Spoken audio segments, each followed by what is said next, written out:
Bienvenidos a todos, bienvenidos también a la audiencia de la radio también que nos sigue, la Radio Vida de Hamilton, y que nos siguen personas, o siguen, ¿no?, la emisora de diferentes puntos, incluso a través de este canal de todo el continente. O los 3 continentes, ¿no? Tal vez, debo decir la forma más correcta, el sur, centro y norte de toda esta región del mundo. Vamos a abrir nuestras Biblias en, otra vez, segunda de Timoteo, capítulo 3, y voy a trabajar ahora sí con el texto del capítulo 3, porque en las 2 charlas anteriores hice una especie de paréntesis como para desarrollar un poco más la tendencia que hay hoy en cuanto al tema del amor propio. Y no voy a leer todo el capítulo porque es bastante extenso. Yo supongo, no sé, espero que lo hayan leído ya a estas alturas. Si se van dando cuenta, estamos haciendo un desarrollo de toda la carta de Pablo en esta carta, la segunda de Timoteo. Y no sé, doy por sentado que ya la han leído o la están leyendo. Pero bueno, ahora vamos a hacer un desarrollo de ese capítulo 3. Y el título es ¿qué se espera de nosotros? Sin duda que el haber desacreditado en las charlas anteriores el tan, no sé, popular dogma del amor propio, ha tocado el amor propio de más de uno. Y no es para menos, ¿no es cierto? Porque se nos ha adoctrinado en la sociedad a aceptar este concepto como algo que hoy ya es parte integral de la doctrina bíblica. Y hemos visto que no es así.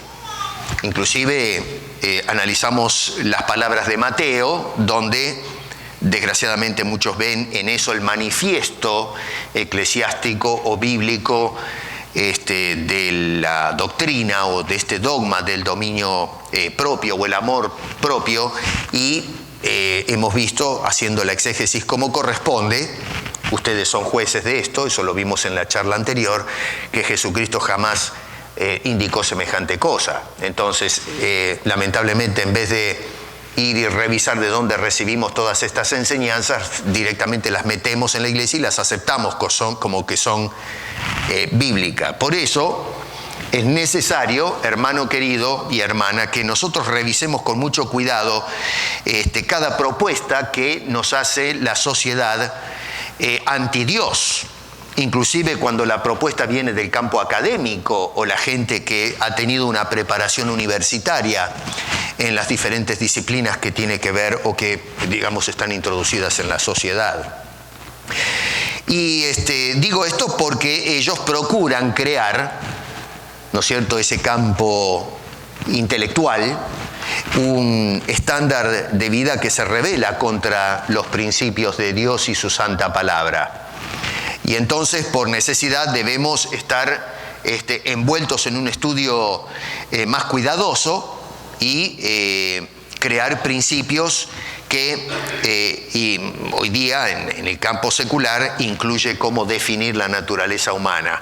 Y lamentablemente, bueno, por describir la naturaleza humana en esos términos, vemos escándalos descomunales. Miren, en estos días, esto tal vez me saca un poquito del tema, pero no tanto. Yo no sé si están al tanto de los escándalos. Yo escribí algo en el blog de la iglesia. Los animo a que lean los blogs que voy escribiendo durante la semana y ponemos en el Facebook y en la página de la iglesia. Y hice una mención acerca del escándalo de el dinero que pagan algunas personas para que sus hijos sean incluidos en las universidades y colleges en Estados Unidos. Ellos tienen estos dos ámbitos de educación superior.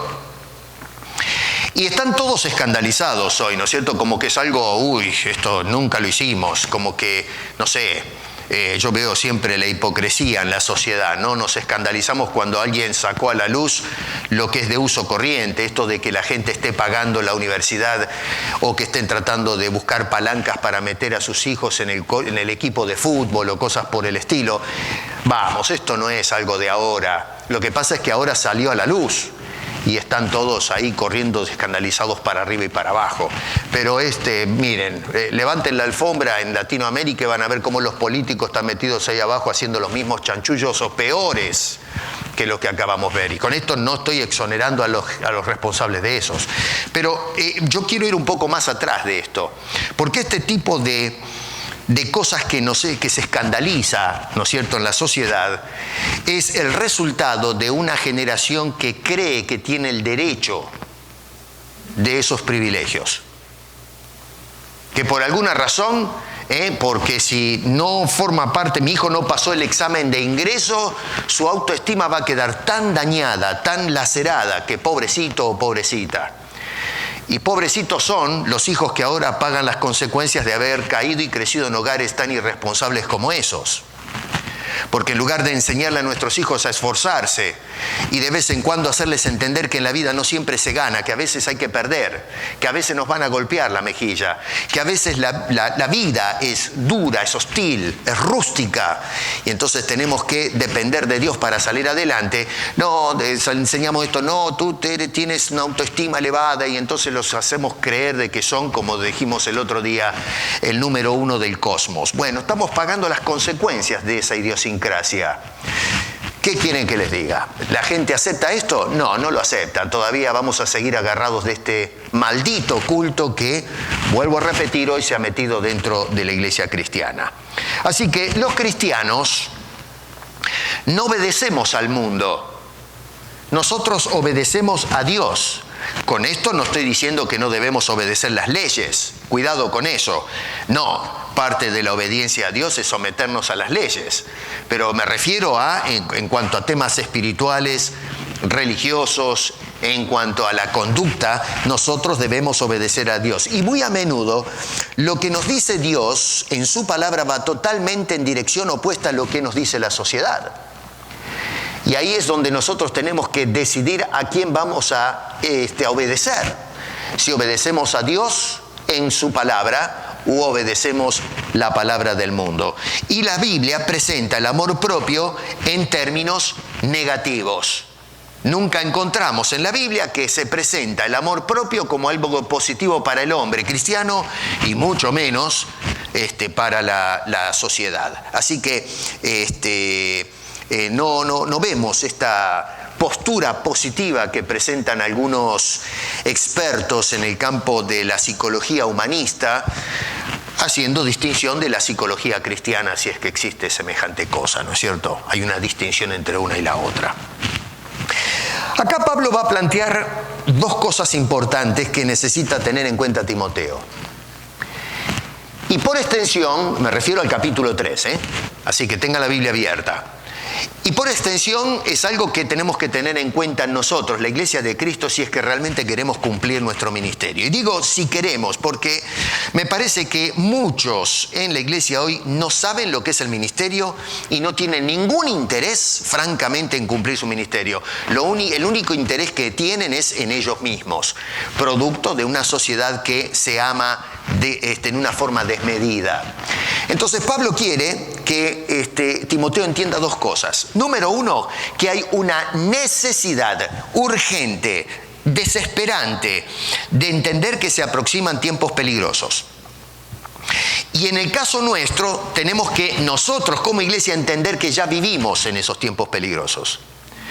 Quiero que observen que hay un asunto de perspectiva.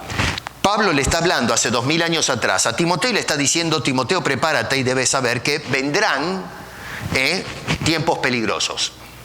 Ya pasaron 2000 años de eso, pero nosotros hoy estamos viviendo en esos tiempos peligrosos. Es una cosa tremenda, esto es para ponerse a temblar, Eso es uno, la necesidad de entender, de estar preparados porque se aproximan tiempos peligrosos. Y la segunda cosa es que necesitamos responder los cristianos de cierta manera a esos tiempos peligrosos. No ser espectadores, sino que debemos hacer algo, ¿se dan cuenta?, para poder contrarrestar la situación. Y vuelvo a repetir, no contrarrestar lo que sucede en la sociedad humana caída, porque de eso se va a encargar Dios, sino cómo debemos responder nosotros para que no se desborde esta corrupción de afuera adentro de la iglesia.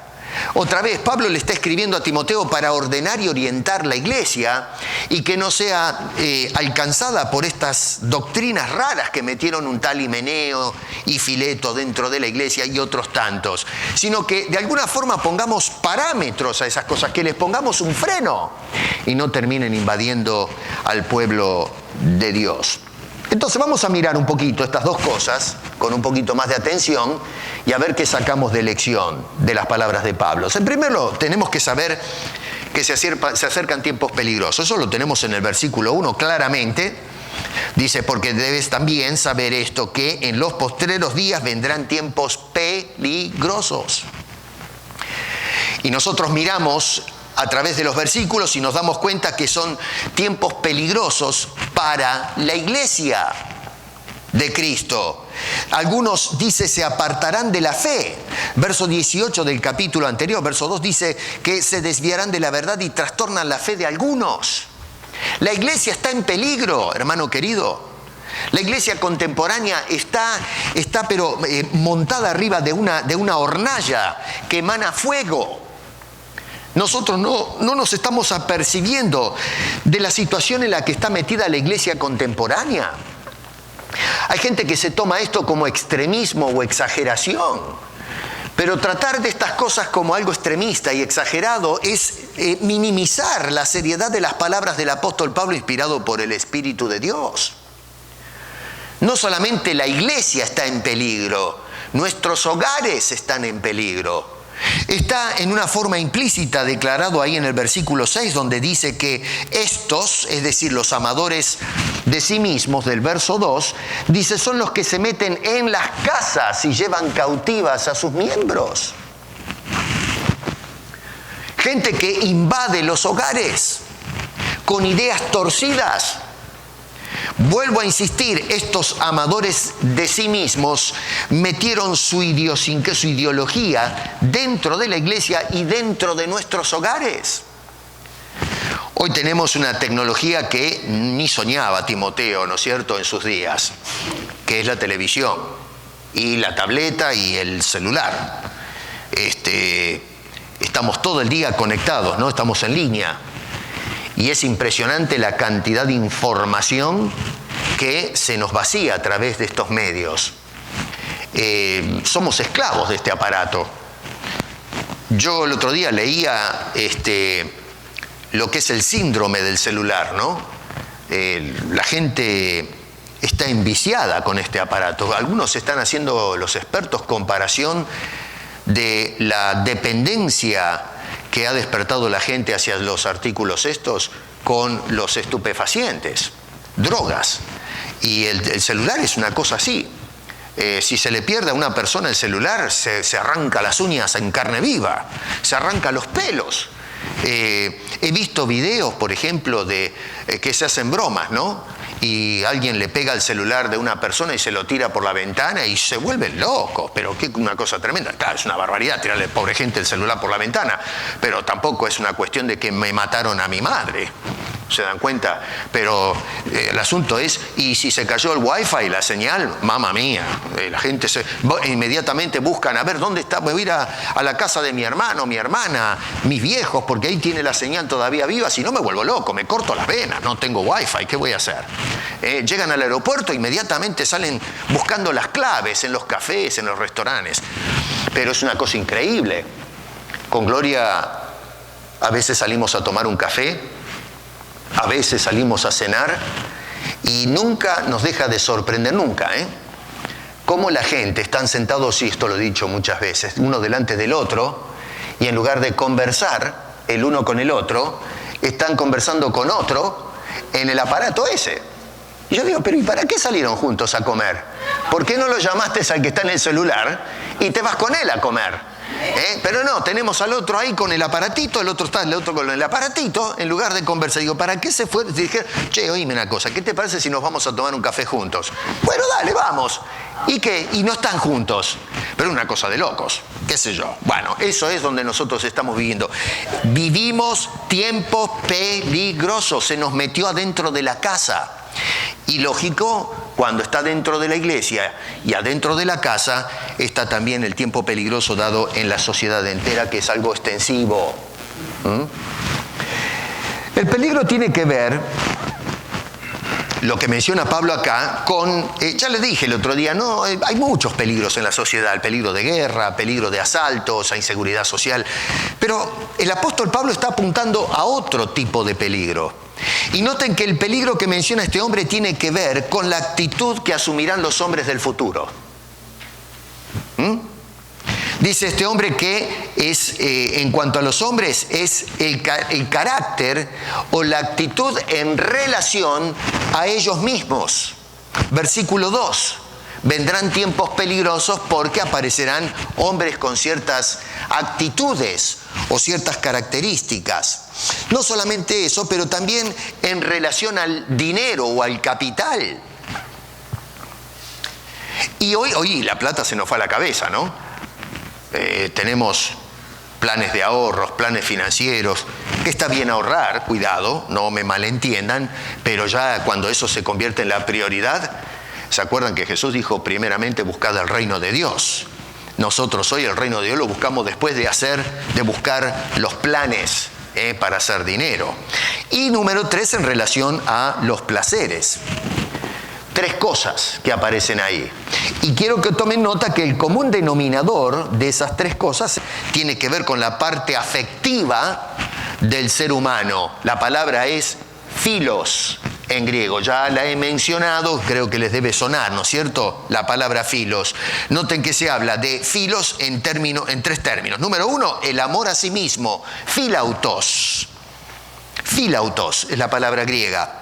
2, el amor al dinero, que otra vez en la traducción se pone allí la palabra avaros, vuelvo a repetir en el verso 2, si me siguen con la Biblia en la segunda parte, es la palabra philaguros. Y luego nos vamos un poquito más adelante y habla de el amor de los deleites en el verso 4. La palabra griega acá es philédonos. Así que menciono estas 3 palabras para que vean el común denominador de las 3 palabras. Tenemos philautos, philaguros, philédonos. La palabra philos aparece en esas 3 palabritas. De toda la lista de cosas que hay ahí, esas son las 3 palabras que están unidas por el concepto philos, que quiere decir amar.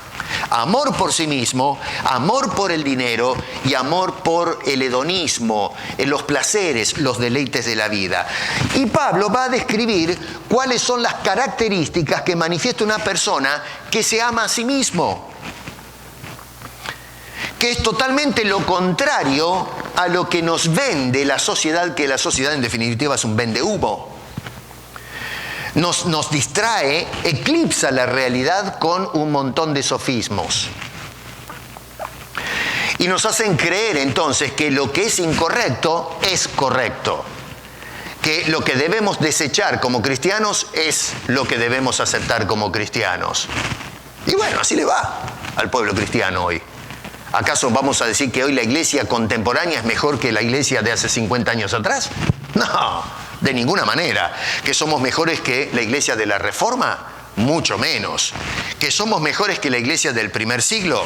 Mejor ni hablemos, ni lleguemos ahí. ¿Se dan cuenta? Hoy no fuimos para cualquier lado. Y todo eso porque le dimos entrada a las ideas del mundo. Es decir, de mirar las cosas negativas como algo positivo. Así que, cuidado con esto. Pablo nos está diciendo que las características que manifestarán los hombres del futuro serán hombres amadores de sí mismos, y esto lo ve como un peligro tremendo.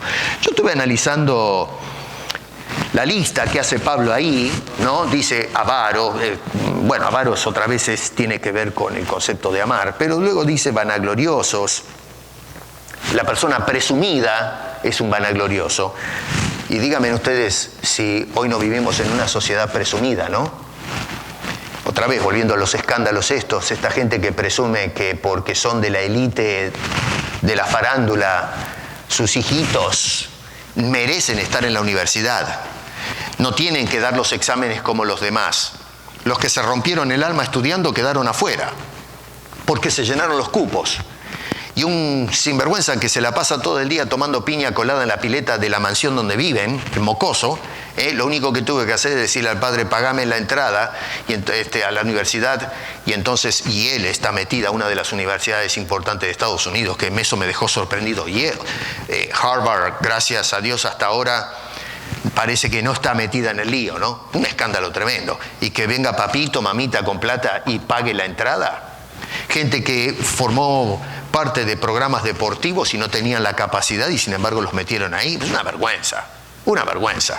Bueno, porque se creen que mis hijos tienen más derecho que los hijos de otros que no tienen la altura social que nosotros tenemos. Vanagloria, una sociedad vanagloriosa. Dice este hombre que son soberbios, blasfemos, desobedientes a los padres, ingratos, impíos. Una persona impía es un profano, una persona que no tiene ningún tipo de reverencia. Miren, yo veo en la iglesia contemporánea, si hay una cosa que se puede ver en la iglesia contemporánea es que no hay reverencia. Es más, le pregunto a usted a la iglesia qué quiere decir reverencia, no tiene la menor idea. El viernes vamos a hablar en la célula acerca de eso. Estamos hablando de la alabanza y voy a hablar de lo que es la reverencia. La iglesia no revera a Dios a través de la alabanza. Es una farsa. ¿Y saben por qué? Porque no sabemos qué quiere decir la palabra reverenciar. Pensamos que reverenciamos a Dios. Usted pasa un papel y un lápiz y le pregunta a las personas, ¿me quiere dar la definición de la palabra reverencia? No tienen la menor idea por dónde empezar. Y hemos llegado a ese punto. Somos una iglesia irreverente a Dios. Le faltamos el respeto a Dios. Dice, sin afecto natural. Hoy usted ve todo el escándalo que hay, esta nueva ideología de género. Es un desastre. En mi país arrestaron a un señor israelí que mató a su madre y a su tía. Es una noticia del momento allá en mi país. Lo metieron preso. ¿Y saben qué? Ahora el hombre dice que él es un gato. Y fueron con la cámara para ir a buscarlo, para el juicio, qué cosa. Y tenían que verlo. El hombre está como que hace unos ruidos, unos gruñidos felinos. Y claro, los policías cuando vieron eso cerraron la puerta de nuevo. ¿Quién se va a meter, no? Y entonces el hombre, loco no está porque le dijo a la gente, es que soy un gato, así que razona. Pero ¿quién lo toque? Yo digo, pero a ver, abrimos la puerta a este tipo de ideologías. Él dice, yo no merezco que me presenten a la corte porque no soy un ser humano, soy un felino. Y dice que vivía con un montón de gatos, qué sé yo, no sé. Bueno, nosotros abrimos la puerta a esto. Y eso es el principio de Dolores. Cada vez van a aparecer más locos diciendo disparates por el estilo. Yo soy una lombriz, yo merezco vivir abajo de la tierra, a mí no me pueden tocar. Y qué sé yo, cualquier cosa que se le ocurra a la gente. Bueno, sin afecto natural, un asesino mató a su madre porque se siente que es un gato. Y así escuchamos estupideces de ese tipo en la sociedad contemporánea. ¿De dónde viene eso? Hombres amadores de sí mismos. A eso nos llevó este dogma. Intemperantes, dice, crueles, aborrecedores de lo bueno, traidores, impetuosos, infatuados. Acá se habla de personas sin control propio, gente descontrolada, sin moderación. Si hay algo que me muestra a mí la falta de control en las sociedades cuando vamos manejando por la ruta. Cuando llegué a Canadá, en la década del 80, si hay algo que me venía de un país loco, usted en la Argentina, no sé cómo serán los otros países, Perú también, cuando estuve en Perú, sálvese quien pueda. Para cruzar, usted se persina, ore, ayune en casa para cruzar la avenida, porque no saben si llega al otro lado. Y manejar, bueno, hay que tener una cancha bárbara para manejar. la misma cosa, ¿no? Usted, por eso la gente cuelga los rosarios y todas las cosas, porque no sale, pero no sabe si vuelve. A ver si me salva la Virgen, dicen. Bueno, cuando llegué a Canadá, era interesante ver el respeto que había. La gente, muy caballeros, la gente le daba el paso al otro. En el crosswalk, que todavía funciona, pero no tan bien como antes. La gente paraba a todo el mundo para que la gente cruce en el crosswalk. Y cosas por el estilo. Hoy, mi querido, nosotros vemos lo que pasa a veces en la ruta. He visto gente que se bajan he parado el auto, acá en Toronto, viendo personas adelante mío agarrándose a trompada, arrastrándose en el suelo, que me tuve que bajar a separarlos. Yo lo he visto eso. Gente sin control. Lo miran medio mal a uno y vienen y dicen, ¿pero qué mirás? ¿Qué sos guapo? ¡Pum, pam, pin! Y se rompen la cara. Pero es una cosa increíble.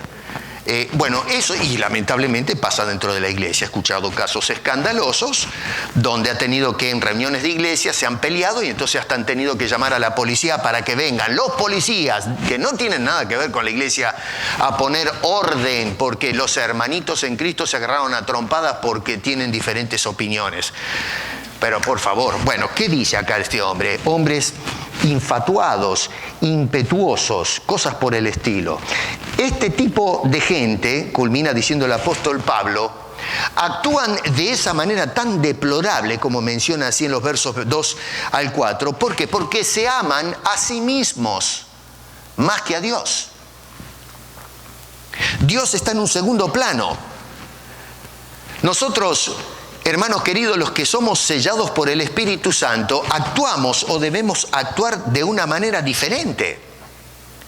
Si ustedes se van un ratito al libro de Gálatas, váyanse un poquito a Gálatas capítulo 5 y déjenme que les muestre un par de cositas ahí. En Gálatas capítulo 5, guarde segunda de Timoteo. Pero más o menos tenemos la misma cosa.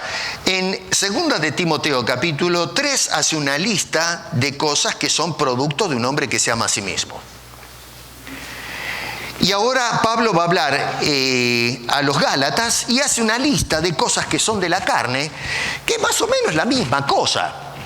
El hombre que se ama a sí mismo es un hombre que vive de la carne y en la carne. Pablo dice, andad en el verso 16 del capítulo 5, andad en el Espíritu. Y, atenti, dice, no satisfagáis los deseos de la carne. ¿Por qué, Pablo? ¿Por qué? ¿Qué tiene de malo satisfacer los deseos de la carne? Porque a fin de cabo Dios nos hizo carne. Entonces, ¿cuál es el problema? Bueno, este hombre dice, porque el deseo de la carne es contra el Espíritu. Y el del Espíritu es contra la carne. Y se oponen. Así que eso de querer conciliar lo que es de la carne con lo del Espíritu no va. No se puede. ¿Por qué? Porque chocan. Porque se rechazan el uno al otro. Uno tira hacia abajo y el otro empuja hacia arriba. ¿Se dan cuenta? Miren lo que dice este hombre en el verso, 19 en adelante. Manifiestas son las obras de la carne. Y entonces hace la lista. Dice adulterio, fornicación, inmundicia, lascivia, pecados sexuales. En el original aparecen 3, acá aparecen 4 en la traducción, no sé por qué, pero en el griego son 3. Lascivia es una palabra muy interesante en el original, es la sexualidad sin restricciones. El vale todo, eso quiere decir la lascivia. En fin, haciendo el término actual, ¿no? Eso es lo que quiere decir la palabra griega.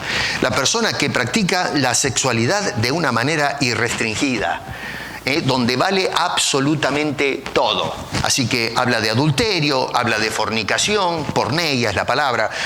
Y otra vez, la bestialidad y una serie de cosas entra dentro de esa práctica que dice ahí. Ahora salió de moda una onda donde los swingers, creo que no sé si es el término correcto, donde se cambian las parejas, matrimonios hacen un pacto, un convenio, una sociedad.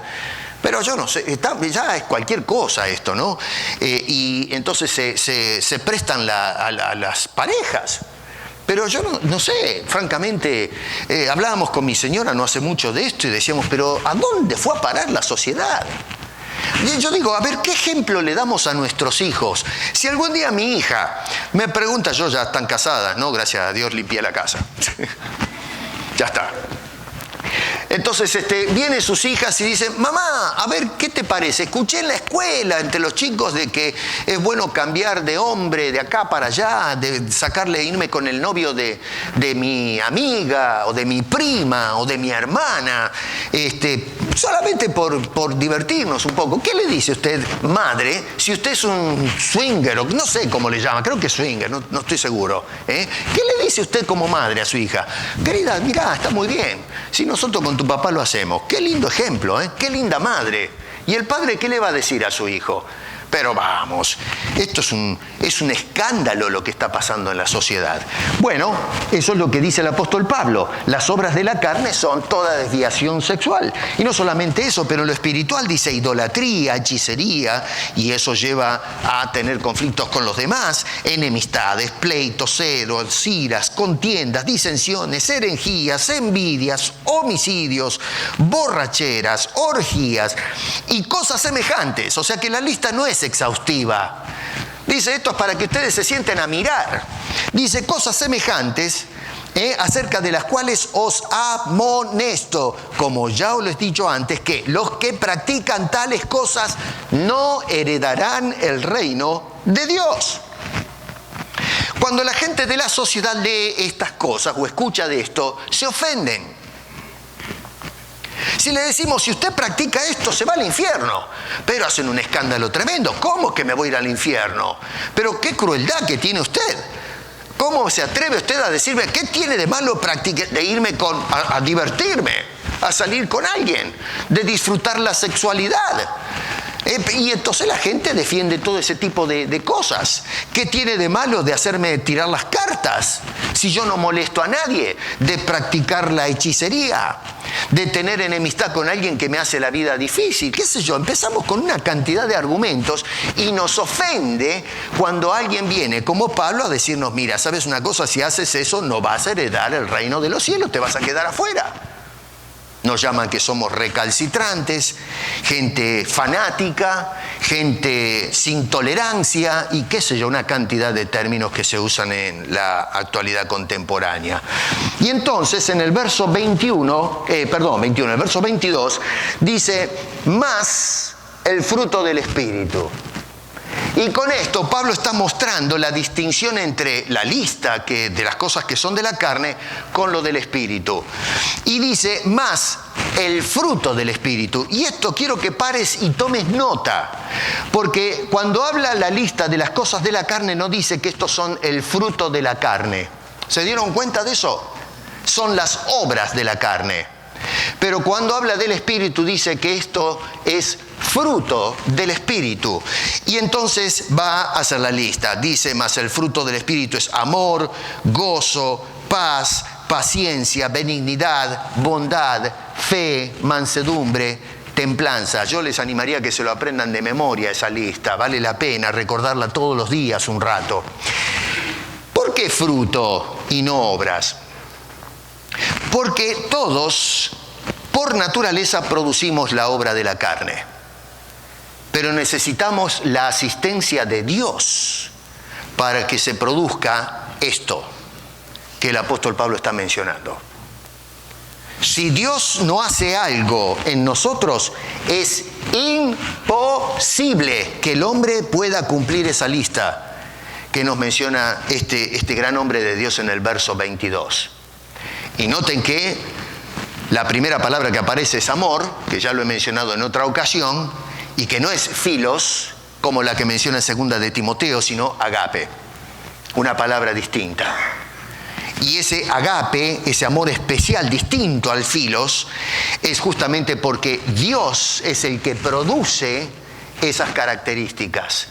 El hombre es incapaz por naturaleza de producir esa lista que menciona el apóstol Pablo, esas características. Incapaz. Si el hombre pudiese, Pablo entonces no metería al Espíritu de Dios, sino que simplemente llamaría a los cristianos, ustedes hacen esto, dejen de hacerlo, practiquen esto otro. Pero no, las obras de la carne todos las tenemos.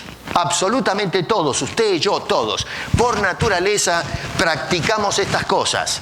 Pero cuando hacemos lo contrario, no es porque yo tomé la decisión de no hacerlo más, sino porque Dios una vez que obra en nosotros, a través del Espíritu Santo, produce estas cosas.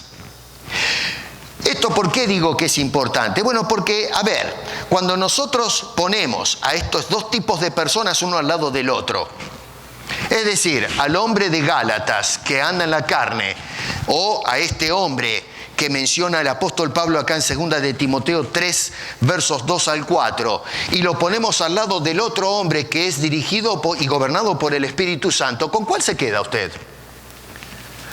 ¿A dónde nos lleva a nosotros una sociedad constituida por hombres, como menciona en Gálatas capítulo 5, que andan en la carne, u hombres amadores de sí mismos, como menciona acá en 2 de Timoteo? ¿Qué clase de sociedad piensa usted que vamos a construir?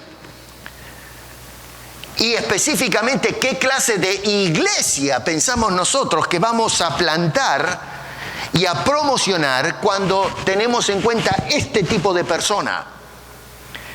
¿Y qué tipo de sociedad tenemos entonces cuando es una sociedad dirigida y gobernada por el Espíritu de Dios? Yo me quedo 1000 veces con la sociedad dirigida por el Espíritu de Dios. Es un imposible, pero sí la iglesia. La iglesia sí es gobernada por el Espíritu de Dios y tiene entonces que manifestar el fruto del Espíritu si realmente es de Dios. Hermano, a ver, yo pienso que no necesitamos ser un teólogo para darnos cuenta de la distinción entre los dos tipos de personas. Me quedo con la de el fruto del Espíritu, no la otra. Pero bueno, la sociedad elige al revés. La sociedad prefiere la otra. Las filosofías libertarias le llaman hoy. Quiero ser un libertario, un anarquista. Y bueno, ¿qué quiere que les diga? Mira dónde nos está llevando a nosotros la doctrina libertaria. Así que el dogma del amor propio, que menciona Pablo acá en el verso 2, dio por resultado una sociedad caótica, llena de hombres caóticos, con sentimientos caóticos, hogares caóticos. Pablo describe con lujo de detalles la sociedad en la que estamos viviendo nosotros hoy. Y yo, leo esto y digo, pero ¿cómo hizo Pablo para pegarla? ¿Cómo supo este hombre que eventualmente la sociedad humana iba a degenerar en esta situación que nos menciona ahí en esos versículos? Y bueno, la razón es porque no acertó nada, simplemente porque lo que produce el amor propio es, en cualquier lado de la historia, en cualquier sociedad, es ese tipo de persona. El amor propio no nos lleva en el siglo XX a hacer esto. En el siglo I, II, III, X, XV, en cualquier tiempo, en cualquier sociedad donde vivamos, cuando se celebra el culto, amarnos a nosotros mismos, da por resultado este tipo de hombre, estas características. Y vamos a construir sociedades en esos términos. Y los hogares van a estar construidos en esos términos. Y bueno, y por supuesto, si tenemos en cuenta que la familia es la cuna de la sociedad, ¿no es cierto?, la célula principal de la sociedad, bueno, de la familia mal instituida va a salir una sociedad mal construida o instituida también.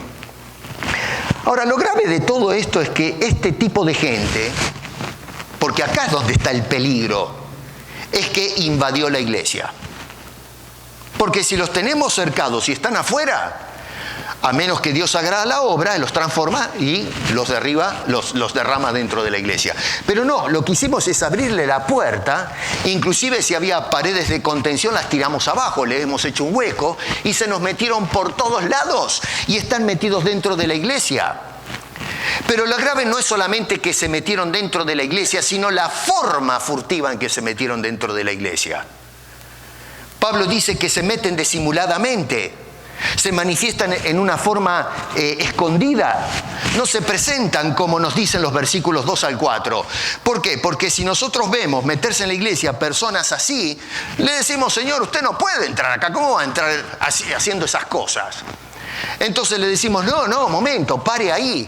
Pero el problema es que sabiendo ellos que no pueden entrar en la iglesia en esos términos, entonces se tiran un traje encima, se disfrazan. Por eso el apóstol Pablo dice que se esconden, versículo 5, tendrán apariencia de piedad.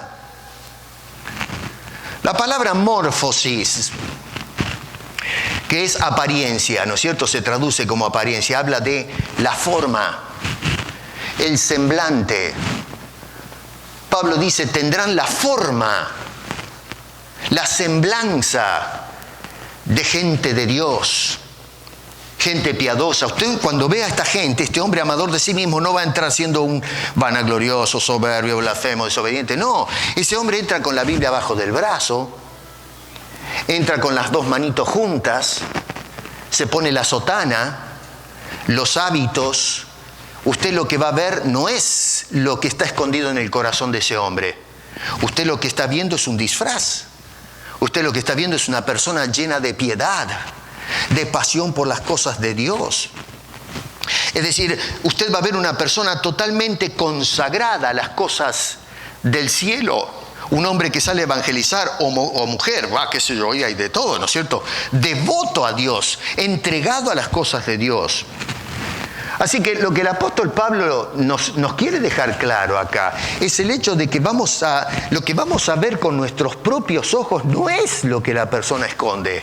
¿Cuáles son sus intenciones? Es algo totalmente diferente. Jesucristo nos habló en los evangelios que tengamos cuidados con los lobos disfrazados de ovejas. Eso se lo dijo a su generación. Pablo le está diciendo a Timoteo lo mismo con otras palabras. Jesús le decía a aquella gente, hablando del clero en aquel entonces, que, en fin, ellos se metían adentro del redil. Pero ¿qué ven las ovejas? Si las ovejas vieran a un lobo con los pelos de la nuca parados y los dientes, los colmillos listos para destruir, salen corriendo, van a buscar al pastor, ¿no? Salen corriendo las ovejas para todos lados, ni se acercan. Pero el tema es que el lobo se metió dentro del rebaño, pero lo que las ovejas ven, y aún el pastor, es una oveja. Una oveja que suena como oveja. No gruñe como el lobo, sino que bala como una oveja. Come pasto con las ovejas. Toma agua fresca con las ovejas. Así que está metida dentro del redil. Ellos no se muestran como son, se muestran con ese disfraz, con esa apariencia, esa semblanza. Eso fue lo que pasó con la serpiente, ¿se acuerdan? En el huerto del Edén. Si el diablo se hubiese presentado a Eva como, no sé, ¿no es cierto?, ¿cómo será el diablo? No sigan la idea de las películas porque eso no creo que sea así. Pero si se hubiese presentado con su agenda abierta, Eva hubiese salido corriendo. No se presentó a Adán, se presentó a la mujer.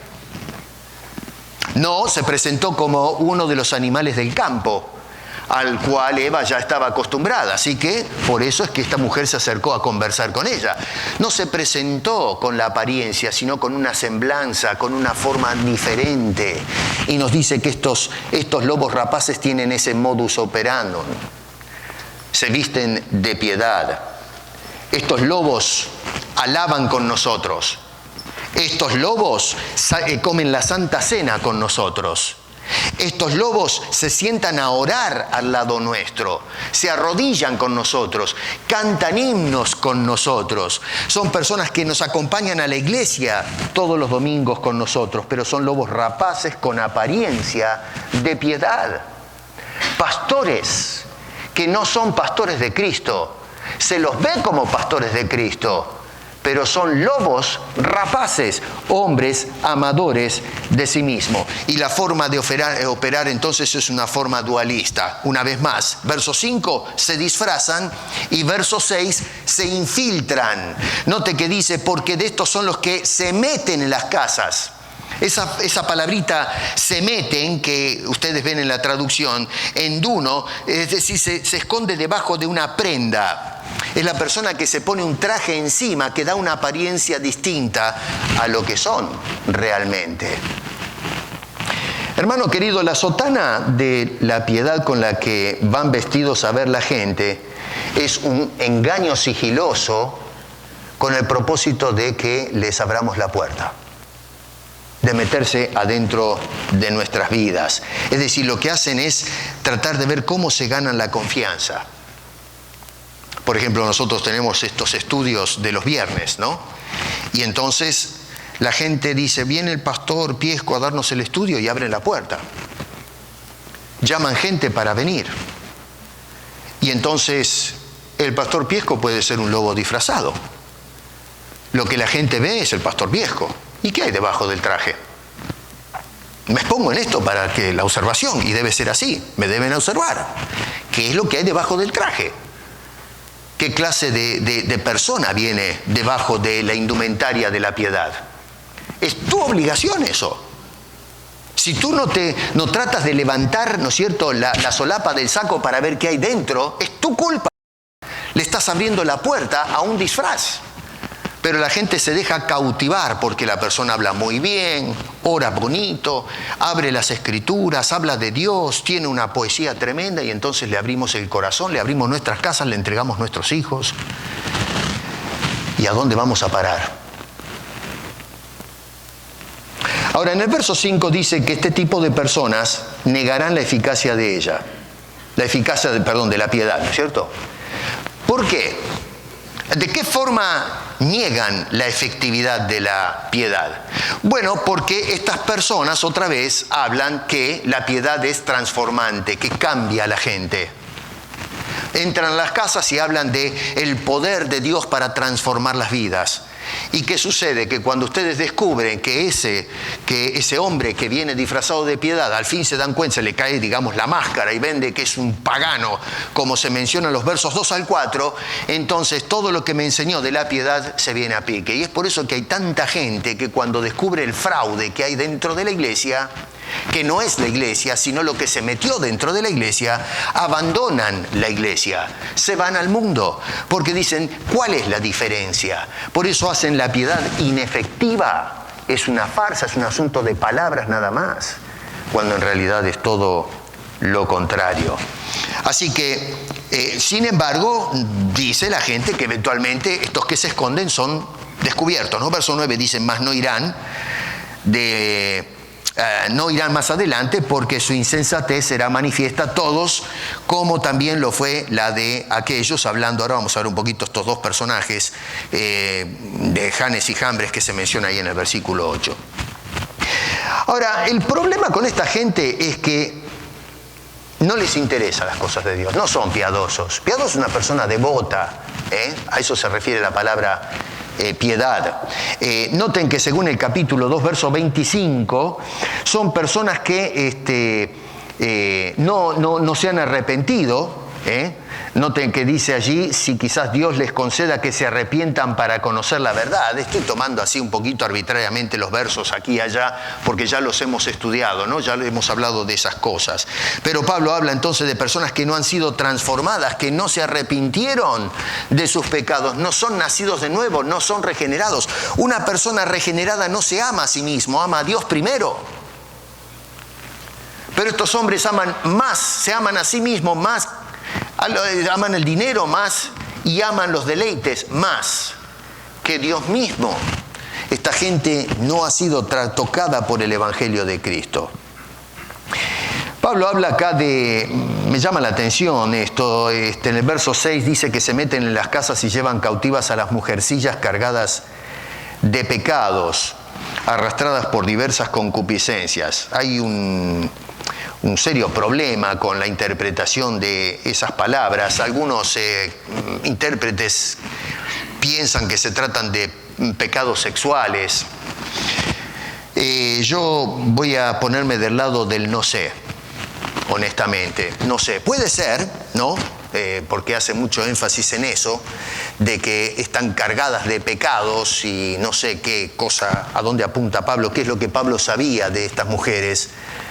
Pero debido a que en el contexto, por lo menos yo no he encontrado algo que me oriente un poco mejor, prefiero mantenerme en el no sé para no caer o hacer un juicio que es incorrecto.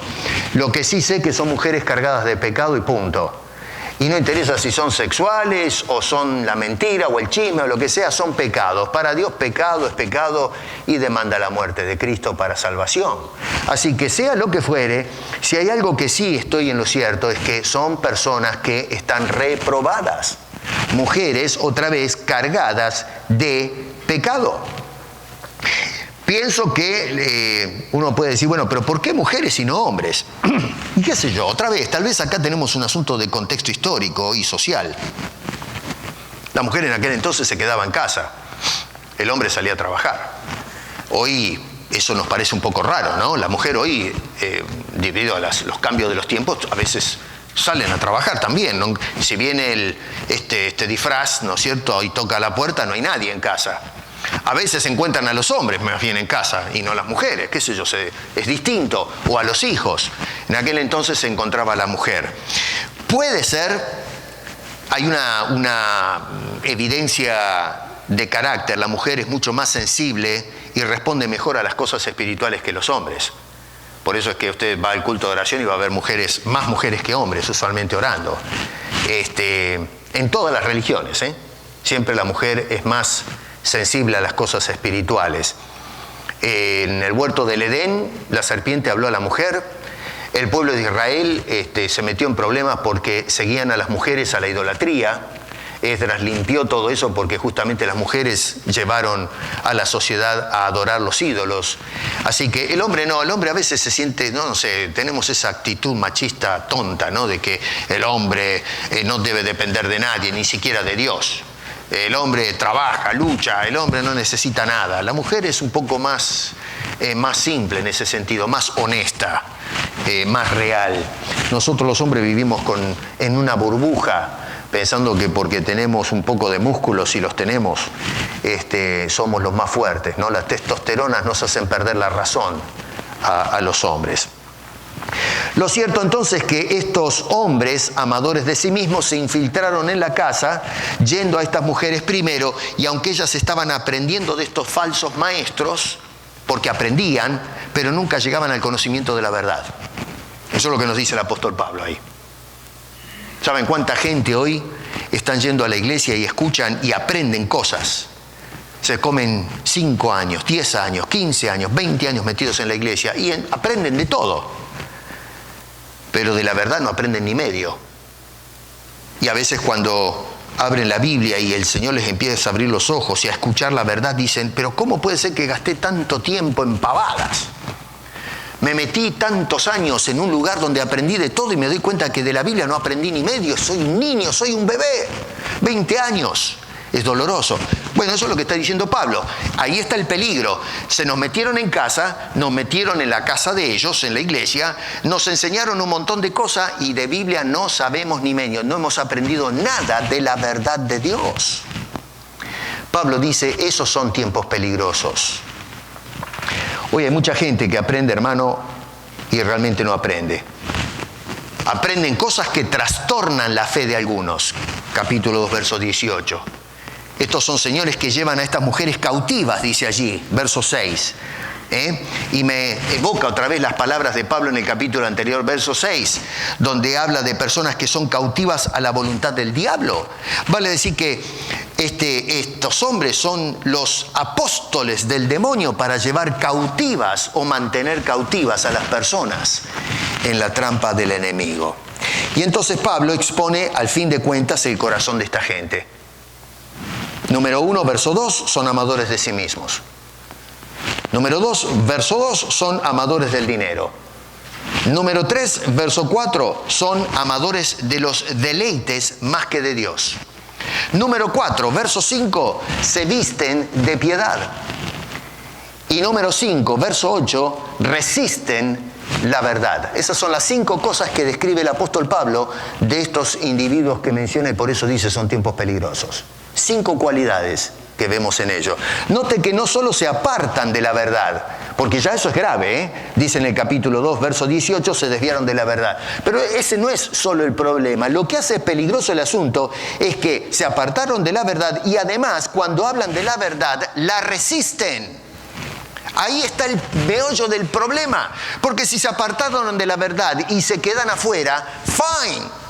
Pero el asunto es que se apartaron ellos de la verdad y ahora lo que hacen es convertirse en resistentes de la palabra de Dios, resistentes de la verdad. Y entonces introduce una situación, ¿no es cierto?, del pasado, la comparación que se hace con aquel famoso episodio en la saga del Éxodo. de Moisés con los sacerdotes del faraón.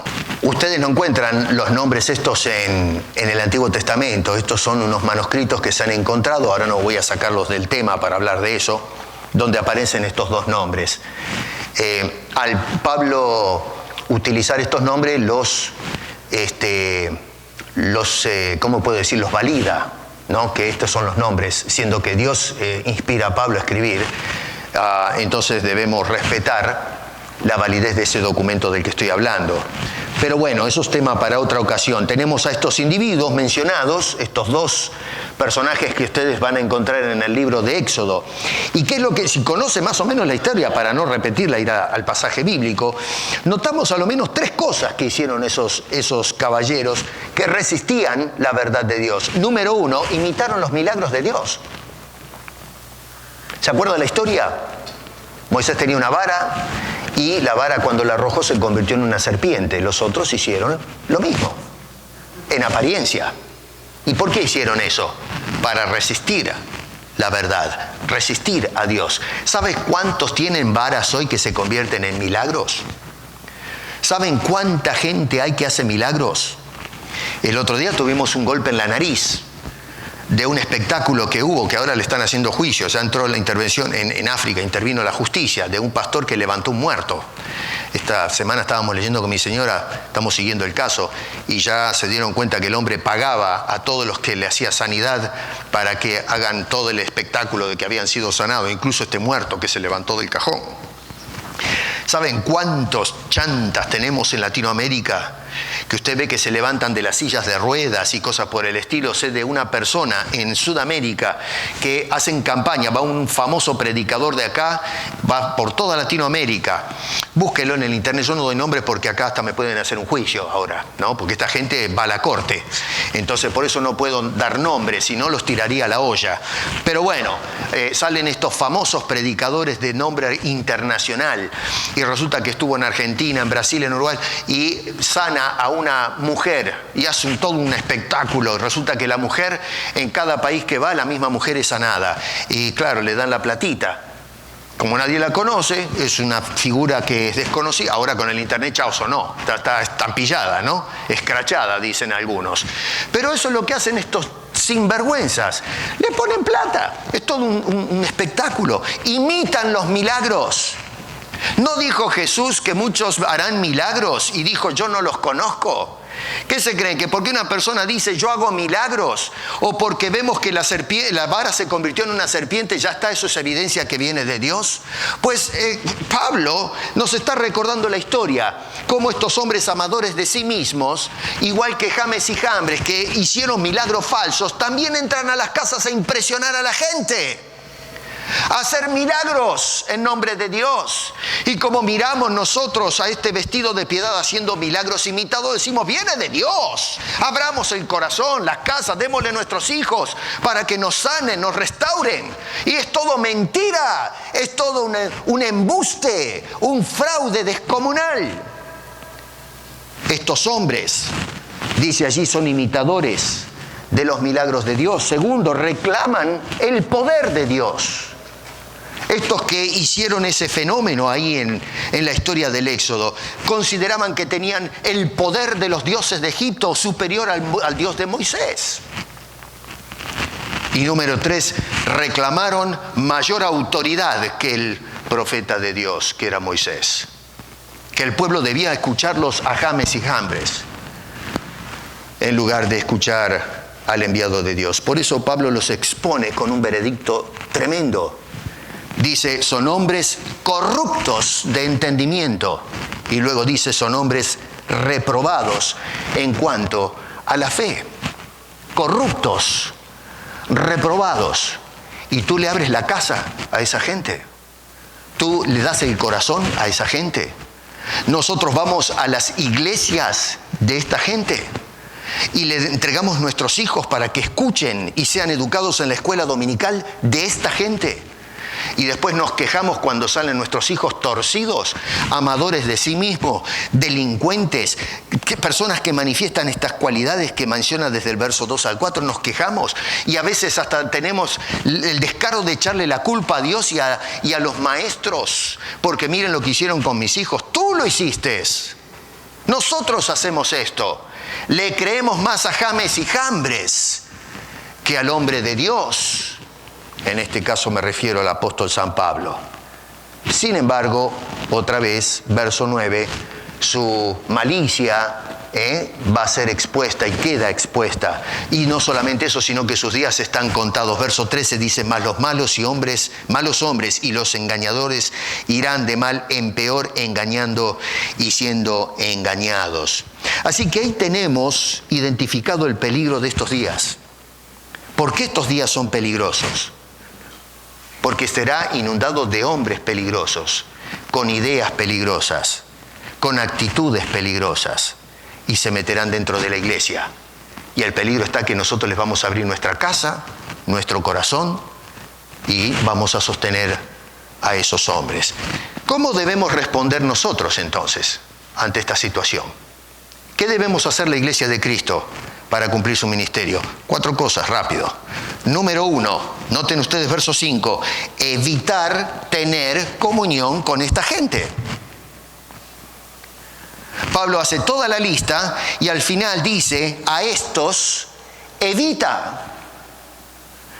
Pero a ver, ¿cómo es posible que te sientes a tener comunión a menos que les quieras presentar el Evangelio? Porque a fin de cuentas eso es lo que le está diciendo Pablo a Timoteo, que con mansedumbre corrija a los que se oponen. Pero si la persona continúa siendo un degenerado espiritual, no te sientes con ellos. No pierdas el tiempo con esa gente, no vayas a la iglesia de esa gente, no los metas en tu casa, a estos evita. Hermano, no le abras la puerta a tu casa a gente así. No vas a ganar nada, vas a arruinar tu familia, vas a arruinar tu hogar, vas a arruinar tu futuro y vas a empeñar el futuro de tus hijos. No juguemos con esto. Por algo el Señor movió a Pablo a escribirnos estas cosas. Así que cuidado, las mujeres estas del verso 6, contentas abrían las puertas de sus casas y los dejaban entrar. Y tenían comunión. En vez de evitarlos, decían, pasen, por favor, le caliento una taza de café, dele, a ver qué tiene para mí. Y hacen desastres con esos hogares. A esto se evita. No le entregues entonces la educación de tus hijos. No alabes a Dios con gente de ese tipo que aman un montón de cosas pero no tienen a Dios en la ecuación. ¿Cómo te sientas a orar con alguien que en lugar de amar al Dios al que ora, se ama a sí mismo, ama el dinero y ama los placeres? Pero ¿a dónde va esa oración? No va a ninguna parte. ¿Y yo me siento a orar con una persona así, con un canalla? No, a estos evita. Número 2. Sigue la doctrina de Pablo. Dice este hombre en el versículo 10, pero tú, después de haber hablado de estos malos hombres, le dice a Timoteo, cuidado, tú, contrariamente a estos hombres, dice, has seguido mi doctrina, dice este hombre. Lo que tenemos que hacer es, Timoteo siguió la doctrina de Pablo, otra vez estoy haciendo la aplicación, estoy contemporizando la carta. A ver, ¿qué saco de esto? Sigue la doctrina que siguió Timoteo. Sigue la doctrina de Pablo. No la doctrina de estos farsantes, sino la enseñanza de Pablo. ¿Y qué es lo que fue enseñando Pablo? Te vas al capítulo 1, verso 13. Dice, retén la forma de las sanas palabras que de mí oíste. Capítulo 2 dice, verso 2, encarga a hombres fieles lo que has oído de mí ante muchos testigos. Capítulo 2, verso 7 dice, considera lo que digo. Pablo instruyó a este muchacho. Y lo que espera, a ver, ¿por qué la inspiración guardó esta carta en lugar de perderse? La providencia la guardó para nosotros hoy. Entonces no es cuestión de seguir la opinión de los teólogos o de los filósofos de la iglesia. No, tenemos que seguir la doctrina de Pablo, porque Pablo no aprendió de otro hombre. Vas al libro de Hechos y vas a ver que Pablo deja claramente asentado que él no recibió el evangelio de los apóstoles, sino el mismo Señor le dio la palabra. Por eso este hombre es un apóstol. Si él hubiese recibido la palabra de los apóstoles, no sería apóstol. Sería uno como Timoteo, un pastor, un predicador, y eso es todo. Pero debido a que recibió el mensaje directamente del Señor, él es un apóstol, tiene la autoridad de apóstol. La palabra de un apóstol. Considera al apóstol Pablo, sigue las doctrinas de Pablo. Que se levante un salame por ahí que diga, no, pero el Señor me dio la visión ahora, y nos separa de la doctrina de Pablo y entra en conflicto. Y seguimos a ese charlatán. Sigue la doctrina de Pablo. Así que, número 1, evita comunión con esta gente. Número 2, sigue la doctrina de Pablo. Número 3, sigue el ejemplo de Pablo. Otra vez, ahí en el versículo 10, dice que ha seguido mi conducta, propósito, fe, longanimidad, amor, paciencia. ¿De qué está hablando acá? ¿Qué tipo de ejemplo debemos seguir? Número 1, ejemplo de carácter. Seguir el ejemplo de Pablo, el ejemplo de carácter. Un hombre apasionado por el Señor y que el Señor lo estaba formando. Noten que otra vez dice conducta, propósito, fe. Es un contraste totalmente notable entre este hombre que define el apóstol Pablo acá en el verso 10 con los del versículo 2 al 4. Pero no hay nada parecido. Son dos polos totalmente opuestos. Comparas un carácter con el otro y son dos personas totalmente diferentes en cuanto a las cosas espirituales. Ejemplo de Pablo, número 1, es el ejemplo de carácter. Número 2, ejemplo de sacrificio. Verso 11 dice, persecuciones, padecimientos, como los que me sobrevinieron en Antioquía, en Iconio, en Listra, persecuciones que he sufrido y de todas me ha librado el Señor. Y también, verso 12, todos los que quieran vivir piadosamente en Cristo Jesús padecerán persecución. Así que hace una extensión ya de Pablo a todos los que se identifiquen como Pablo y con Pablo con la persona del Señor Jesucristo. Así que, entonces tenemos un ejemplo de carácter, ejemplo de sacrificio y número 3, ejemplo de dependencia. Dependencia no en estos maestros, sino en el Señor. Al final dice, de todas me ha librado el Señor.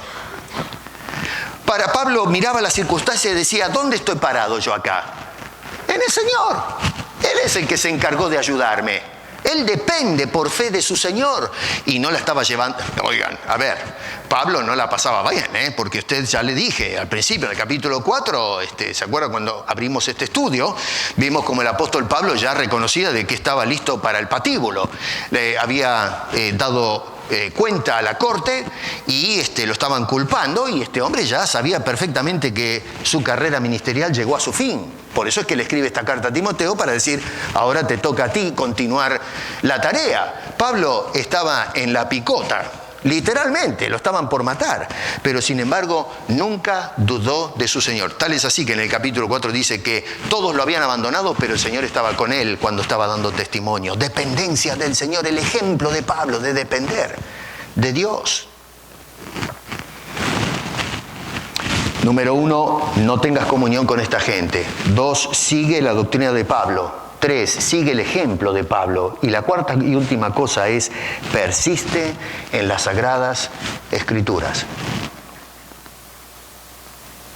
Dice Pablo, verso 14, persiste en lo que has aprendido. Verso 15, que de las niñez has sabido las Sagradas Escrituras. Y versos 16 y 17, que son inspiradas por Dios y por lo tanto útiles. Y verso 17 dice, ¿para qué son útiles? A fin de que el hombre de Dios sea perfecto, es decir, enteramente preparado para toda buena obra.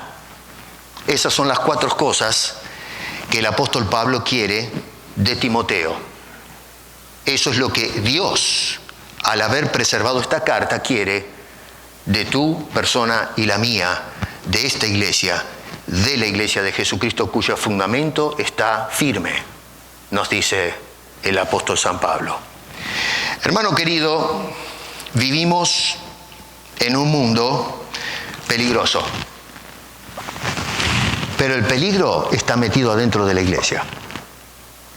Es cierto que afuera está peligrosa la cosa, pero nada se compara con el peligro cuando esas cosas se meten dentro de la iglesia. Nosotros le tenemos miedo a la contaminación ambiental y no tenemos miedo a la contaminación del alma. Tenemos miedo a la intoxicación de la fauna y la flora y no tenemos miedo de la contaminación de nuestros hogares. Pero que hemos perdido el norte. No sabemos dónde estamos parados. Hemos dado vuelta a todas nuestras prioridades. Estamos más preocupados en limpiar los desechos de la basura afuera en la calle, que debemos hacerlo, sí, que limpiar los desechos y la basura que tenemos adentro de nosotros y adentro de la iglesia. Si nosotros queremos cumplir nuestro ministerio como corresponde, tenemos que escuchar a Pablo, tenemos que hacer caso a lo que este hombre nos está diciendo. Y tenemos que limpiar la iglesia de hombres diabólicos y doctrinas diabólicas para que no sean un estorbo en la única razón por qué Dios nos deja todavía en este mundo, que podamos cumplir nuestro ministerio, que voy a cerrar la semana que viene y tiene que ver con la predicación solemne de su santa palabra en medio de esos tiempos peligrosos. Hermano, una vez más, cumple por favor tu ministerio. Y para cumplir tu ministerio tienes que abrir el ojo y escuchar a Pablo. No escuchar al que te está hablando ahora. Yo te estoy presentando a Pablo. Escucha a Pablo y cuida tu vida, cuida tu hogar, cuida a tus hijos, porque estamos viviendo tiempos peligrosos. Padre, gracias por no habernos abandonado a la lujuria espiritual que se está viviendo en estos tiempos. Gracias porque tu palabra es luz, es el tutor que nos lleva de la mano siempre en el camino de la verdad. Gracias por tu Espíritu Santo, que es nuestra guía. Y también, Señor, es el medio a través del cual produces en nosotros las virtudes correctas, no las que promueve la sociedad y que hoy ha derramado dentro de la iglesia. Es una cosa inconcebible que hayamos abrazado las doctrinas de un mundo caído en lugar de tu palabra. Ayúdanos a guardarla, a guardar tu palabra, la doctrina que le diste a este santo hombre, y que seamos perseverantes en ella, para que podamos llegar a ser ministros útiles de esa palabra. Porque te lo pedimos en el nombre de Cristo Jesús. Amén.